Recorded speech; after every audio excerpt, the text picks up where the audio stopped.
আসসালামু আলাইকুম, নমস্কাৰ। সকলো বন্ধু বান্ধৱীসকললৈ মোৰ আকৌ এটা নতুন ভিডিঅ'লৈ স্বাগতম জনাইছোঁ। কি খবৰ আপোনালোকৰ দুৱাৰ আশীৰ্বাদত মই ভালেই আছোঁ। এইফালে চাওকচোন, আমি দুইজনে মিলি কৰা শাকনিৰ বাৰী লাই শাক হয় এইখিনি। আজি ভাবিলোঁ ৰাতিপুৱা গৰম গৰম ভাতৰ লগত আধা সিজা লাই শাকৰ ভাজি খাম। সেয়ে ভাবিলোঁ অলপমান লাই শাক উঠাওঁ। আৰু বজাৰৰ পৰা কিনি অনা লাই শাক যিমানেই নাখাওঁ কিয় নিজে কৰা শাক পাচলিবোৰ খাবলৈ বেলেগ এটাই সোৱাদ হয়। আৰু মই গাৰ্ডেনিং কৰি খুবেই ভাল পাওঁ। সেইবুলি অকল ফুলৰে যে গাৰ্ডেনিং কৰোঁ তেনেকুৱা কথা নহয়, শাক পাচলিও দুই এপদ নিজৰ বাৰীখনত সৰু সুৰা বাৰীখনত ৰুওঁ। আৰু এয়া আজি ৰাতিপুৱা জলপানৰ লগত খাবলৈ লাই শাক একমুঠি উঠাই ল'লোঁ। আৰু এইফালে উৰহি কেইচিয়ামান পালোঁ, উৰহিখিনি ছিঙিলোঁ। আৰু বেটাহাতৰ কাৰণে ৰাতিপুৱা ৰেডি কৰিছোঁ বেলেগকৈ ব্ৰেকফাষ্ট। সিহঁতি যিহেতু ভাত খাবলৈ টান পায়, সেইকাৰণে সিহঁতৰ কাৰণে ভাবিছোঁ আটাৰে পিঠা বনাই দিওঁ। ৰুটি নবনাওঁ, আটাৰে পিঠা বনাই দিওঁ। চাউল গুড়ি নাই, সেইবাবে আটাৰে পিঠা বনাইছোঁ।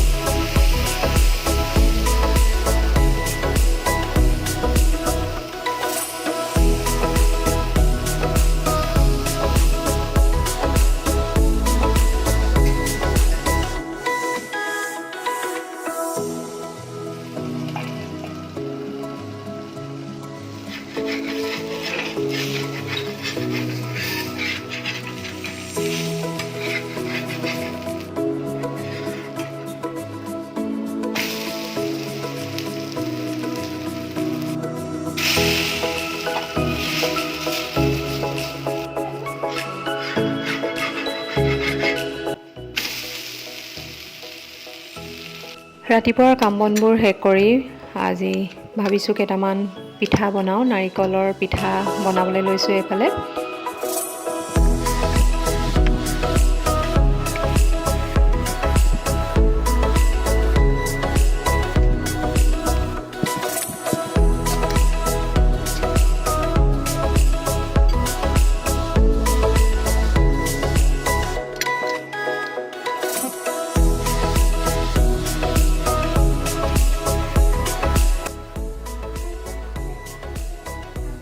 নাৰিকল পিঠা বনোৱা শেষ হৈ গ'ল। আৰু এতিয়া লৈছোঁ দুপৰীয়া সাঁজ বনাবৰ বাবে। আজি দুপৰীয়া সাঁজত ভাবিছোঁ বকফুলৰ পকৰি বনাম বুলি। বকফুল খাইছেনে বাৰু আপোনালোকে? বকফুলৰ পকৰি খাবলৈ বহুত সোৱাদ হয়। এয়া এই ফুলবিধকে কয় বকফুল বুলি। আপোনালোকে বহুতে হয়তো চিনি পায়। আজি দুপৰীয়া সাঁজত বকফুলৰে পকৰি বনাম।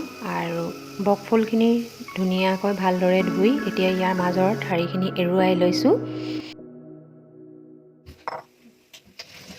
পকৰিৰ বাবে ৰেডি কৰিছোঁ মই বেচন লৈছোঁ নিজৰ আন্দাজ অনুসৰি, নিমখ আন্দাজ অনুসৰিয়ে লৈছোঁ, হালধি অকণমান লৈছোঁ, জলকীয়া গুড়ি অকণমান লৈছোঁ, আদা নহৰু পিচা লৈছোঁ, অকণমান বেকিং চ'ডা লৈছোঁ।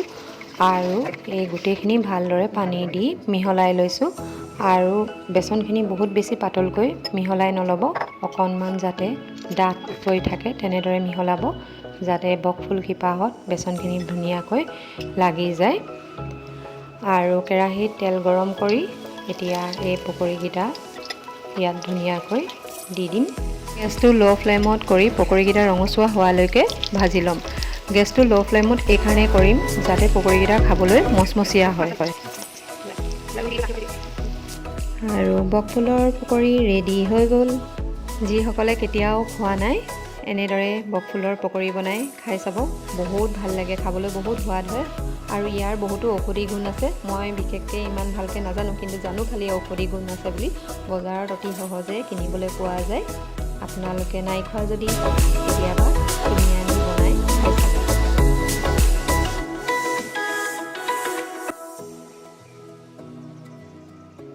আৰু আজি দুপৰীয়া থালিখন মই এনেদৰে ৰেডি কৰিলোঁ।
এইফালে গধূলি সময়ত আমি ওলাই আহিলোঁ বৌহঁতৰ ঘৰৰ ফালে, যিহেতু বৌহঁতৰ ঘৰত অহা কালিলৈ নতুনকৈ ঘৰখন লোৱাৰ বাবে অকণমান সৰু সুৰাকৈ দোৱা কৰাইছে।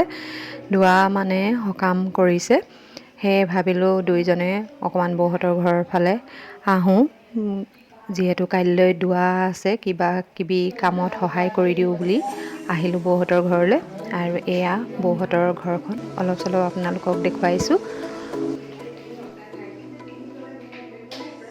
যিহেতু কাইলৈ অকল দোৱাই নহয়, ভাতৰ আয়োজনো কৰিছে, সেইবাবে নেক্সট ডে'ৰ কাৰণে সকলোবোৰ যা যোগাৰ কৰি লোৱা হৈছে। একো নাই, এনেকেই ভাল লাগে ন। এয়া আমাৰ বৌ ক'বলৈহে, কিন্তু একেবাৰে নিজৰ বাই ভনীৰ নিচিনা, বহুত মৰমীয়াল আমাৰ বৌ। পিঁয়াজ কাটিছে।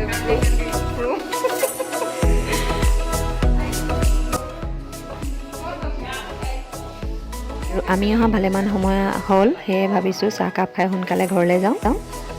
আৰু আজি নেক্সট ডে' বৌহঁতৰ ঘৰৰ পৰাই ভিডিঅ'টো কৰিলোঁ। দোৱা হৈ গ'ল, দোৱা হৈ যোৱাৰ পাছত এতিয়া ভাতৰ আয়োজনৰ বাবে সকলো লাগি আছে।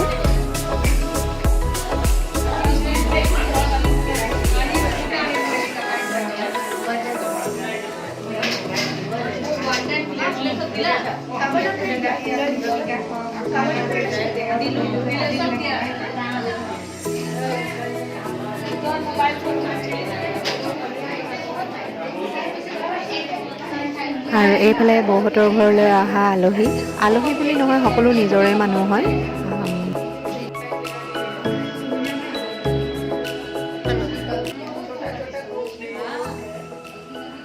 এইফালে আমাৰ ধুনীয়া ছোৱালীজনী, এয়া মুস্কান।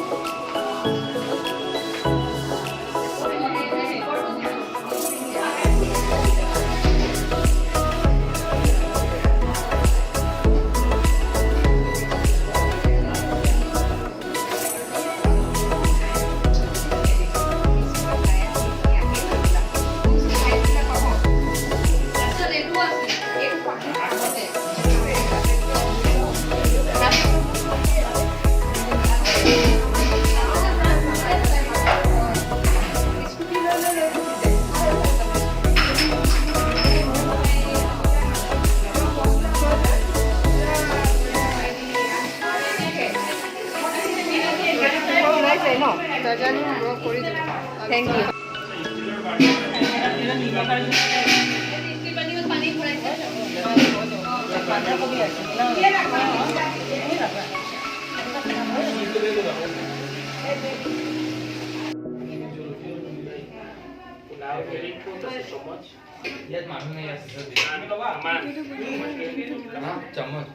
দুদিনমান দেৰি আছে। নাই উঠা, তুমি নাই উঠা, মই জানো ন।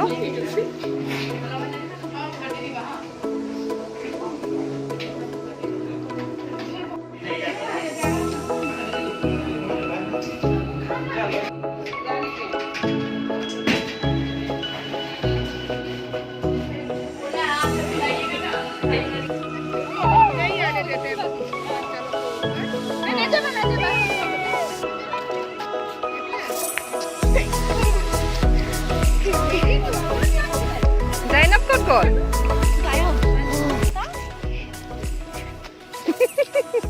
খোৱা বোৱা শেষ কৰি এতিয়া বৌয়ে নতুনকৈ ঘৰ লোৱাৰ বাবে যিবোৰ গিফ্ট পাইছে সেইবোৰ খুলি সকলোকে দেখুৱাই আছে বৌয়ে।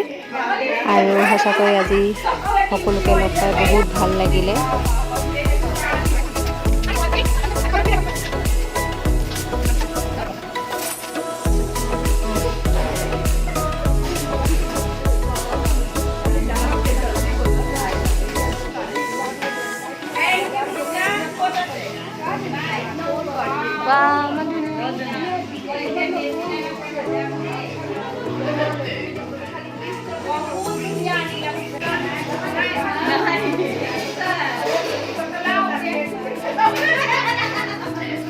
আজি ভিডিঅ'টো মই ইমানতে শেষ কৰিছোঁ। আশা কৰিছোঁ আপোনালোকে ভিডিঅ'টো চাই ভাল পাব বুলি। আৰু যিসকলে এতিয়ালৈকে মোৰ ভিডিঅ' চাই লাইক, শ্বেয়াৰ আৰু ছাবস্ক্ৰাইব নাই কৰা, প্লিজ তেওঁলোকে লাইক কৰিব, শ্বেয়াৰ কৰিব আৰু ছাবস্ক্ৰাইব কৰিব। তেনেহ'লে আজি আহিছোঁ, আকৌ লগ পাম নতুন এটা ভিডিঅ' লৈ।